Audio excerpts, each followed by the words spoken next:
پیارے دوستو، کیا آپ جانتے ہیں رمضان المبارک کے مہینے میں بیوی سے ہم بستری کرنے کے 3 بڑے فائدے ہیں؟ اگر نہیں جانتے تو ویڈیو دیکھتے رہیں۔ یہ فائدے بتانے سے پہلے آپ کو یہ بات بالکل واضح طور پر بتا دینا چاہتا ہوں کہ ہمارے معاشرے کے اندر یہ سوال ذہن میں ہمیشہ رہتا ہے کہ رمضان شریف کے مہینے میں بیوی سے ہم بستری کرنا کیسا ہے۔ کچھ یہ خیال میں ہے کہ حرام ہے، کچھ یہ خیال کرتے ہیں کہ یہ گناہ ہے، اور کچھ کہتے ہیں کہ یہ غلط ہے۔ لیکن ہم آپ کو حدیث پاک کی روشنی میں بتائیں گے کہ یہ جائز ہے، یہ منع اور اس شرط کے ساتھ ہے کہ آپ روزے کی حالت میں ہوں۔ اللہ کے پیارے نبی صلی اللہ علیہ وآلہ وسلم نے فرمایا کہ روزے کی حالت میں اپنی بیوی سے جماع نہ کرو، اگر کیا تو روزہ ٹوٹ جائے گا اور اسے سخت گناہ بھی ہوگا۔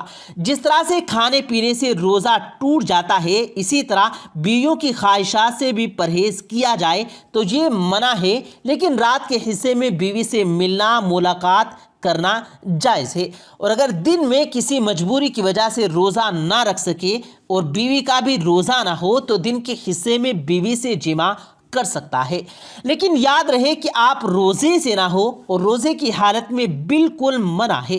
اب آپ کو بتاتے ہیں کہ رمضان کے مہینے میں بیوی سے ہم بستری کرنے کے 3 بڑے فائدے۔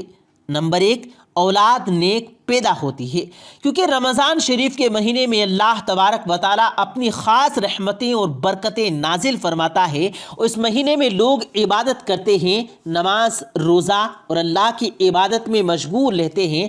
اس کی وجہ سے دل روشن ہوتا ہے، دل میں ایک نئی تازگی، ایمان میں ایک نئی حرارت پیدا ہوتی ہے۔ اس کی وجہ سے مرد اور عورت کی منی، یعنی جس منی سے اللہ تبارک و تعالیٰ ایک انسان کا وجود ظاہر کرتا ہے، اس منی میں نکھار پیدا ہوتا ہے۔ دیکھیں، اللہ والے اور اللہ کے ولی جن کی اولاد بھی نیک ہوا کرتی ہے تو اس کی وجہ صرف اور صرف یہ ہوتی ہے کہ یہ عبادت کرتے ہیں، جس کی وجہ سے ان کا قلب تو روشن ہوتا ہی ہے، ان کا ایمان بھی ایک دم نورانی ہوتا ہے۔ اس کے علاوہ اسے اللہ تبارک و تعالیٰ اس کی منی کو نکھار دیتا ہے، جس کے ذریعے ان کی ہونے والی اولاد نیک پیدا ہوتی ہے، اس میں نیک تاثرات پیدا فرماتا ہے، اچھے تاثرات پیدا فرماتا ہے، جس کے ذریعے اولاد نیک ہوتی ہے۔ تو عبادت کے ذریعے سے اس مخصوص پانی میں نکھار ہوتا ہے، اور اس لیے اولاد نیک پیدا ہونے کی کافی حد تک یقین رہتا ہے۔ نمبر 2، یعنی دوسرا بڑا فائدہ کہ رمضان شریف کے مہینے میں بیوی سے ہم بستری کرنے سے، جماع کرنے سے شیطان کے تاثرات سے میاں بیوی محفوظ رہتے ہیں۔ اب اس کا خلاصہ یہ ہے کہ رمضان المبارک کے علاوہ اور دنوں میں شیطان بیوی کے کمرے میں انٹر ہو جاتا ہے، جہاں میاں بیوی اپنی خواہشات کو پورا کر رہے ہوتے ہیں، وہاں وہ داخل ہو جاتا ہے اور اپنے تاثرات بیوی کے شکم یعنی پیٹ میں داخل کر دیتا ہے اور اپنی شرارت کرنا چاہتا ہے، جس کی وجہ سے پھر شیطانی شرارتوں والی اولاد پیدا ہوتی ہے۔ اب آپ سوچ رہے ہوں گے کہ ایسا کیسے ہو سکتا ہے، تو ہم آپ کو بتا دیں کہ اللہ کے محبوب اور ہمارے نبی جناب محمد رسول اللہ صلی اللہ علیہ وآلہ وسلم نے ارشاد فرمایا کہ شیطان تمہارا کھلا دشمن ہے۔ جب بچہ پیدا ہوتا ہے تب سے شیطان آ جاتا ہے، بچے کو پریشان کرنے کے لیے اس کے ساتھ شرارت کرتا ہے، بچہ کافی پریشان رہتا ہے، تو اسی لیے بچے کی پیدائش پر اذان پڑھنی چاہیے تاکہ بچے کو راحت اور سکون مل سکے اور شیطان بھاگ جائے۔ اللہ کے نبی جناب محمد رسول اللہ صلی اللہ علیہ وآلہ وسلم نے ارشاد فرمایا کہ اذان پڑھنے سے شیطان کافی حد تک، کافی میل دور بھاگ جاتا ہے، اس لیے اذان پڑھنے میں دیری نہ کی جائے، بلکہ بچے کی جیسے ہی پیدائش ہو تو اسی وقت اذان پڑھ دیا کریں۔ اللہ کے نبی صلی اللہ علیہ وآلہ وسلم نے ارشاد فرمایا کہ جب موت کا وقت قریب آ جاتا ہے تب بھی شیطان اپنی شرارت سے باز نہیں آتا، وہاں پر بھی آ جاتا ہے، تب بھی اس کو پریشان کرتا ہے تاکہ اس کی زبان سے کچھ نہ نکلے اور کلمہ طیبہ زبان سے نہ نکل سکے۔ اس لیے وہاں پر جو لوگ موجود ہوتے ہیں تو وہ کلمہ شریف زور زور سے پڑھتے ہیں تاکہ مرنے والے کو کلمہ یاد آ جائے اور وہ سن کر کلمہ پڑھ لے، اور جب انتقال ہو جاتا ہے تب بھی وہ شیطان پیچھا نہیں چھوڑتا، قبر کے اندر جاتا ہے، جس کو بہکانے کے لیے، پریشان کرنے کے لیے شرارت کرتا ہے تاکہ یہ سوالوں کے ٹھیک ٹھیک جواب نہ دے سکے۔ تو اللہ کے رسول صلی اللہ علیہ وآلہ وسلم نے ارشاد فرمایا کہ اذان کی آواز سن کر شیطان میلوں دور بھاگ جاتا ہے، جس کی وجہ سے اذان پڑھی جاتی ہے اور مردے کو کافی راحت ملتی ہے۔ اسی طرح جب میاں بیوی ملاقات کرتے ہیں یعنی خصوصی ملاقات، تو اسی دوران بھی شیطان اپنی شرارت سے باز نہیں آتا اور وہ آ جاتا ہے اور پریشان کرتا ہے اور اپنے تاثرات داخل کرنے کی پوری کوشش کرتا ہے۔ اس سے بچنے کے لیے بھی اللہ کے رسول صلی اللہ علیہ وآلہ وسلم نے دعا بتائی کہ میاں بیوی اگر صحبت کرنے کے وقت یہ دعا پڑھ لیں تو شاید ان کا کچھ نہیں بگاڑ پائے گا۔ اور وہ یہ دعا کیا ہے آئیے ہم آپ کو بتا دیتے ہیں۔ بسم اللہ اللہم جنب الشیطان و جنبنی الشیطان ما رزقتنا۔ اس کا ترجمہ کچھ اس طرح ہے کہ شروع کرتا ہوں اللہ کے نام سے، اے اللہ تو ہمیں شیطان سے محفوظ رکھ اور شیطان کو اس چیز سے دور رکھ جو تو مجھے عطا کرے، یعنی اولاد۔ اس بات کا خلاصہ یہ ہے کہ شیطان رمضان المبارک کے علاوہ باقی مہینوں میں میاں بیوی کے درمیان حائل ہو جاتا ہے اور ان کے درمیان اثرات چھوڑنے کی کوشش کرتا ہے۔ اس سے بچنے کے لیے ہر انسان کو یہ دعا ضرور پڑھنی چاہیے اور رمضان کے مہینے میں ہم بستری کرنے سے نیک اولاد پیدا ہونے کی امید بڑھ جاتی ہے، کیونکہ اللہ کے پیارے نبی صلی اللہ علیہ وآلہ وسلم نے فرمایا کہ رمضان کے مہینے میں شیطانوں کو زنجیر سے اللہ تبارک و تعالی جکڑ دیتا ہے۔ نمبر 3 یہ ہے کہ رمضان المبارک کے مہینے میں جمع کرنے سے 70 گنا زیادہ ثواب عطا کیا جاتا ہے، کیونکہ اللہ کے نبی صلی اللہ علیہ وآلہ وسلم نے ارشاد فرمایا کہ رمضان کے مہینے میں جب کوئی نیکی کی جائے یا برائی کی جائے، دونوں کا بدلہ 70 گنا بڑھا کر دیا جاتا ہے اور جمع کرنا ثواب ہے، یعنی کہ اللہ کے نبی صلی اللہ علیہ وآلہ وسلم نے ارشاد فرمایا کہ ثواب دیا جاتا ہے۔ یہ بہت حیرت کی بات ہے۔ لیکن ایک بار صحابہ کرام نے عرض کیا، یا رسول اللہ صلی اللہ علیہ وآلہ وسلم، میاں بیوی ملاقات کرتے ہیں تو کیا ان کو بھی ثواب ملتا ہے؟ تو آپ صلی اللہ علیہ وآلہ وسلم نے فرمایا، جی ہاں، اگر وہ زنا کرتے تو کیا ان کو عذاب نہیں دیا جاتا؟ اور ویسے بھی وہ بیوی کا حق ادا کر رہے ہیں، اس لیے اپنی بیوی سے جمع کرنے سے اللہ تبارک و تعالی ثواب دیتا ہے، اور جب رمضان کے مہینے میں جمع کیا جائے تو 70 گنا زیادہ ثواب عطا کیا جاتا ہے۔ یہ 3 بڑے فائدے ہیں رمضان کے مہینے میں بیوی سے جمع کرنے کے۔ یاد رہے روزے کی حالت میں نہ ہو، ورنہ سخت سے سخت عذاب دیا جائے گا، اور جس سے روزہ بھی ٹوٹ جائے گا، اور یہ قطعاً منع ہے اور قطعی طور پر غلط بھی ہے۔ اس لیے آپ خاص طور پر اس کا خیال رکھیں، اور جو 3 باتیں آپ کو بتائی گئیں ان کا خاص طور پر خیال رکھیں، کیونکہ کون ایسا ہوگا جن کو نیک اولاد کی خواہش نہیں ہوتی۔ پیارے دوستو، رمضان کے اس مہینے میں عورتیں بیچاری سب سے بعد میں سو کر سب سے پہلے اٹھ جاتی ہیں، خود سحری بناتی ہیں، لیکن سب سے آخر میں سحری کھاتی ہیں، دن بھر روزہ رکھ کر دودھ پیتے بچوں کو دودھ پلاتی ہیں، اور بنا روزے والے چھوٹے بچوں کے لیے دوپہر میں کھانا بناتی ہیں۔ اس کے بعد پتہ نہیں کہ کس ہمت سے وہ ظہر کی نماز پڑھ پاتی ہیں، اور اس کے فوراً بعد قرآن پاک پڑھنا شروع کر دیتی ہیں، اور بنا آرام کیے 4 سے 5 بجے سے ہی افطاری بنانے میں لگ جاتی ہیں۔ پیارے دوستو، انہیں روزانہ ہر ایک کی پسند کے پکوڑے، شربت اور نہ جانے کیا کیا بنانا پڑتا ہے، پھر بھی یہی ٹینشن رہتی ہے کہ پتہ نہیں شوہر، باپ یا بچوں کو پسند آئے گا بھی یا نہیں۔ بھلے ہی باقی سب دسترخوان پر بیٹھ جاتے ہیں، لیکن عورت تو اذان کے شروع ہونے تک کچھ نہ کچھ اس لیے بناتی رہتی ہے تاکہ اس کے گھر والے اچھی طرح سے افطاری کر سکیں۔ عورت تو سب گھر والوں کا روزہ کھولنے کی فکر کرتی ہے، لیکن اس کی فکر کوئی نہیں کرتا، وہ خود ہی جلدی سے سب سے بعد میں روزہ کھول پاتی ہے۔ لیکن پھر بھی کوئی افطاری ایسی نہیں ہوتی جس میں اسے تعریف کے 2 بول سننے کو مل جائیں، بلکہ اسے تعریف کی بجائے پکوڑے، شربت یا کھانے میں روز شکایتیں سننی پڑتی ہیں۔ کوئی کہتا ہے کھانے میں نمک تیز ہے، کوئی کہتا ہے کہ شربت ٹھیک سے نہیں بنا ہے۔ پیارے دوستو، سب لوگ کھانا کھا لیتے ہیں تو وہ دسترخوان سمیٹ کر برتنوں کو دھو کر اٹھا لیتی ہے۔ اتنے میں عشاء کی نماز کا وقت شروع ہو جاتا ہے، پھر وہ نماز اور تراویح پڑھ کر سب کے بستر لگاتی ہے اور سو جاتی ہے۔ ابھی 4 یا 5 گھنٹے کی نیند ہی ہو پاتی ہے کہ اسے پھر سے اٹھ کر سحری بنانا پڑتی ہے۔ یہ عورت کی ہی ہمت ہے جو وہ یہ سب کام کر پاتی ہے۔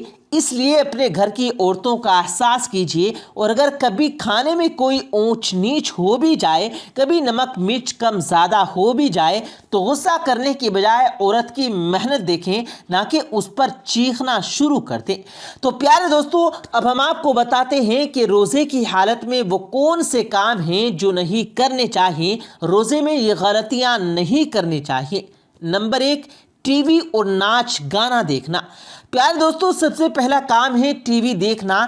آج کل یہ دیکھنے میں آتا ہے کہ کچھ لوگ رمضان کے مہینے میں بھی ٹی وی دیکھنے سے باز نہیں آتے، روزہ رکھ کر بھی پورے دن ٹی وی کے سامنے بیٹھے رہتے ہیں، لیکن ہمارے پیارے نبی حضور صلی اللہ علیہ وآلہ وسلم نے ناچ گانوں سے منع فرمایا۔ اور یہی نہیں، ناچ گانے دیکھنا اور ٹی وی دیکھنا تو رمضان کے علاوہ بھی اسلام میں حرام اور گناہ کا کام ہے، کیونکہ دوستو اس طرح کے کام ذکر الہی سے روکنے والے کام ہوتے ہیں۔ ان کام سے روزہ تو نہیں ٹوٹتا، لیکن روزے کا نور ختم ہو جاتا ہے۔ نمبر 2، جھوٹ بولنا اور غیبت کرنا۔ کسی انسان کے پیچھے کوئی برائی کرنا، یہی غیبت ہے۔ پیارے دوستو، دوسرا کام ہے غیبت کرنا اور جھوٹ بولنا، گالی گلوچ کرنا، کسی سے لڑائی جھگڑا کرنا۔ یہ سب کام بھی روزے کی حالت میں نہیں کرنے چاہیے، اس لیے آپ ان کاموں سے ہمیشہ بچنے کی کوشش کریں۔ نمبر 3، نفس پر قابو نہ رکھنا۔